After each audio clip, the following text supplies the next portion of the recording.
Hello guys, welcome to Prashanti mini vlogs channel. ఈరోజు నేనేం చేద్దాం అనుకుంటున్నానంటే ఒక రెసిపీ చేస్తా. అదేంటంటే మా అక్క వాళ్ళ అత్తరింటికి వెళ్తూ వెళ్తూ దాని బట్టలైనా ఉంచలేదు కానీ ఇవేవో రైస్ షీట్స్ అంట, అవి నా కోసం వదిలి వెళ్ళింది. ఈరోజు అయితే మనం ఈ రైస్ షీట్స్తో ఒక రెసిపీ అయితే చేయబోతున్నాం. అదేంటో తెలుసుకోవాలనుకుంటున్నారా? సో వీడియో లాస్ట్ వరకు చూడండి. ఇంకా స్టార్ట్ చేసేద్దామా? రండి. ఫస్ట్ అయితే మనం ఈ వెజ్జెస్ తీసుకోవాలి. Onions, capsicum and carrot. So నా కాలేజ్ డేస్లో అయితే నా ఫ్రెండ్స్ ఈ టిక్టాక్ స్టాండ్ని నాకు గిఫ్ట్గా ఇచ్చారు. ఎందుకంటే అప్పట్లోనే టిక్టాక్ వీడియోస్ అవి చేసేదాన్ని అనమాట. కొన్ని రోజులు చేశాను, తర్వాత టిక్టాకే తీసేశారు. సో ఈ స్టాండ్ని కూడా అలాగే మూల పడేశాను అనమాట. మళ్ళీ దీని అవసరం ఇప్పుడు వచ్చింది. యూట్యూబ్ ఛానల్ స్టార్ట్ చేస్తున్నాను కదా, స్టాండ్ అయితే నాకు కంపల్సరీ ఉండాలి. సో ఆ మూల పడేసిన స్టాండ్ని తీసుకొని వచ్చి మళ్ళీ సెట్ చేసుకుంటున్నాను వీడియో కోసం. అండ్ దెన్ ఇప్పుడు వెజ్జెస్ కట్ చేసుకోవాలన్నమాట. ఫస్ట్ ఆఫ్ ఆల్ ఆనియన్స్ తీసుకొని చాలా చిన్న చిన్నగా కట్ చేసుకోవాలి. ఏదైనా చేసుకోగలం కానీ ఆనియన్స్ కట్ చేయడం మాత్రం నా వల్ల కాదబ్బా. పెద్ద పెద్ద కట్ చేయగలను కానీ ఇంత చిన్న చిన్నగా నా వల్ల కాదు. అయినా సరే ట్రై చేశాను వీడియో కోసం. సో అలాగా చాలా చిన్న చిన్నగా కట్ చేసుకోవాలి. ఎందుకంటే ఆ వెజ్జెస్ బాగా ఉడకాలంటే చిన్నగా ఉంటేనే బాయిల్ అవుతుంది అనమాట. ఈ ఆనియన్స్ కట్ చేయడం కాదు కానీ నా కళ్ళల్లో నుంచి అయితే వాటర్ వచ్చేస్తుంది. బాబోయ్. అండ్ నెక్స్ట్ వచ్చేసి క్యారెట్ తీసుకోవాలి. ఈ క్యారెట్ తీసుకొని దాని తోలు తీసేయాలన్నమాట, పసా పసా పసా అని. అండ్ దెన్ చిన్న చిన్నగా ఇవి కూడా కట్ చేసుకోవాలి.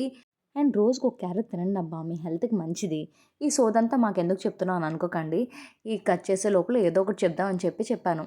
వీలైతే ట్రై చేయండి, లేకపోతే వదిలేయండి. ఈ క్యారెట్ని ఇలా చిన్న చిన్నగా కట్ చేసుకోవాలి. అండ్ మా ఇంట్లో అయితే నాది ఈ వెజిటబుల్స్ కట్ చేసే డ్యూటీనే అండి. ఎందుకంటే నాకు కుకింగ్ చేయడం రాదు. ఈ మధ్యనే అలా లైట్గా ట్రై చేస్తూ ఉన్నాను ఛానల్ స్టార్ట్ చేసిన నుంచి. అండ్ నెక్స్ట్ అయితే క్యాప్సికమ్ తీసుకోవాలి. దాన్ని ఫసా ఫసా ఫసా అని కట్ చేసేయాలి. దీన్ని కూడా ఇలా సన్నగా తురుముకోవాలన్నమాట. సారీ తురుముకోవడం అంటారు, కట్ చేసుకోవాలి. చిన్నగా కట్ చేసుకోవాలన్నమాట. అండ్ దెన్ స్వీట్ కార్న్ తీసుకోవాలి. అండ్ పచ్చి బఠానీ తీసుకున్నాము. ఇవన్నీ ఒక ప్లేట్లో వేసుకొని ఉంచుకున్నా. దాని తర్వాత స్టవ్ అయితే వెలిగించుకోవాలి. మొన్నటి వరకు ఈ స్టవ్ వెలిగించడం కూడా రాదు, ఈ మధ్యనే నేర్చుకున్నా అది కూడా. అండ్ ప్యాన్ పెట్టుకోవాలి. ప్యాన్ పెట్టుకున్న తర్వాత ఆయిల్ వేసుకోవాలి వెజ్జెస్ అన్నీ ఉడకబెట్టడానికి. అండ్ దెన్ మేమైతే ఈ వెజ్జెస్ యాడ్ చేసుకున్నాం. అవేంటంటే క్యారెట్, ఆనియన్స్, క్యాప్సికమ్, పచ్చి బఠానీ అండ్ స్వీట్ కార్న్ యాడ్ చేసుకున్నాం. మీకు ఇంకా కావాలంటే క్యాబేజ్, బీట్రూట్ అలాంటివి ఏవైనా వేసుకోవాలంటే వేసుకోవచ్చు. సో ఈ వెజ్జెస్ అన్నీ వేసుకున్న తర్వాత ఇవన్నీ కలుపుతూ ఉండాలన్నమాట. అవి వేగినంత వరకు ఇలా మిక్స్ చేస్తూ ఉండాలి. ఇలా స్టవ్ మీడియం ఫ్లేమ్లో పెట్టుకొని ఈ వెజ్జెస్ అన్ని దగ్గరగా పెట్టుకొని అలాగా కలుపుతూ ఉండాలన్నమాట. దాని తర్వాత కొంచెం సాల్ట్ అయితే యాడ్ చేసుకోవాలి. యాడ్ చేసుకున్న తర్వాత కారం యాడ్ చేసుకోవాలి. అండ్ దెన్ పెప్పర్ పౌడర్ ఉంటుంది కదా, ఆ పెప్పర్ పౌడర్ ఒక స్పూన్ అయితే యాడ్ చేసుకున్నాము. అవన్నీ యాడ్ చేసుకున్న తర్వాత అలాగా దగ్గరగా కలుపుతూ ఉండాలన్నమాట. అదంతా కలిపిన తర్వాత కొంచెం వాటర్ వేసుకోవాలి. అది బాయిల్ అవ్వాలి కదా, సో బాయిల్ అవ్వడానికి కొంచెం వాటర్ అయితే వేసుకోవాలి. అలా ఉడికించాలి దగ్గరగా. ఉడికించిన తర్వాత ఇలా కర్రీలా అయితే ఫామ్ అవుతుంది. ఇదే ఈరోజు రెసిపీలో మన మెయిన్ స్టఫ్ అనమాట, వెజ్ స్టఫ్ అంటారు దీన్ని. అండ్ దెన్ నెక్స్ట్ వచ్చేసి ఇలా ప్లేట్ తీసుకుంటాం. ప్లేట్లో గోరువెచ్చని వాటర్ ఒక గ్లాస్ వేసుకోవాలన్నమాట. ఎందుకంటే ఈ రైస్ పేపర్స్ అన్నాను కదా, ఆ రైస్ పేపర్స్ ఇందులో నానపెట్టాలి. 1 మినిట్ నానపెడితే చాలు. ఇలా 2 రైస్ పేపర్స్ తీసుకోవాలి. కర్రీ స్టఫ్ చేయడానికి ఇలా 2 రైస్ పేపర్స్ తీసుకోవాలన్నమాట. ఇది ఎంటర్నైనా అప్పడల్లాగా ఉన్నాయని అనుకోకండి, నిజంగానే అప్పడల్లాగే ఉంటాయి. సో వాటర్లో వేసుకున్న తర్వాత 1 మినిట్ నానిపోయిన తర్వాత అటు ఇటు మనం తిప్పుకోవాలన్నమాట అది నానడానికి.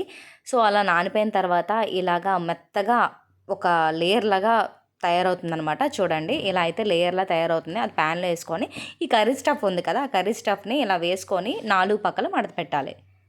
ఇలా ఫోల్డ్ చేసుకున్న తర్వాత ఒకవైపు చూడండి దల్సరిగా ఉంది, మరోవైపు పల్చగా ఉంది. సో అందుకని ఇంకో రైస్ పేపర్ ఉంది కదా, ఆ లేయర్ని తీసుకొని దల్సరి వైపు పల్చగా, పల్చని వైపు దల్సరిగా ఇలా 2 పక్కల మడత పెట్టుకోవాలి. అలా పెట్టుకున్న తర్వాత ఇలా ప్యాన్లో తీసుకుంటాం అనమాట. ప్యాన్లో ఆయిల్ వేసుకొని ఈ 2 వేసుకొని తర్వాత షాలో ఫ్రై చేయాలి. షాలో ఫ్రై ఏంటంటే కొంచెం తెలుస్తుంది అనమాట, లైట్గా మనకి అది కొంచెం హార్డ్ అవుతుంది. సో అప్పుడు పఫ్లా పొంగుతుందనమాట. అది తీసుకొని ఇలా ప్లేట్లో వేసుకోవాలి. మీరే చూడండి, నిజంగానే ఇది చూడడానికి వెజ్ పఫ్లా ఉంది కదా, పిల్లలకైతే మరీ నచ్చుతుంది అండ్ హెల్దీ కూడా. సో మీరు కూడా ఇలా రైస్ పేపర్స్తో ఒక రెసిపీని తయారు చేయండి. చూడడానికి కష్టంగా ఉంది కానీ చాలా ఈజీనే. సో చూడండి, ఈ రెసిపీ చూడడానికి కూడా చాలా బాగుంది కదా. నాకైతే ఎప్పుడు తినేద్దామా అని వెయిట్ చేస్తున్నా. కానీ ఫస్ట్ ఆఫ్ ఆల్ డాడీకి ఇద్దామని చెప్పి ఇచ్చాను. డాడీ అలాగా చూశారు, ఏంటిది ఎలా ఉంది ఏంటని చూసి ఇలాగా టేస్ట్ చేశారు. చేసి ఎలా ఉంది చెప్పు డాడీ అని అంటే బాగుందన్నారు. చాలా బాగుందని చెప్పారు. ఫస్ట్ అయితే భయపడ్డారు తినడానికి.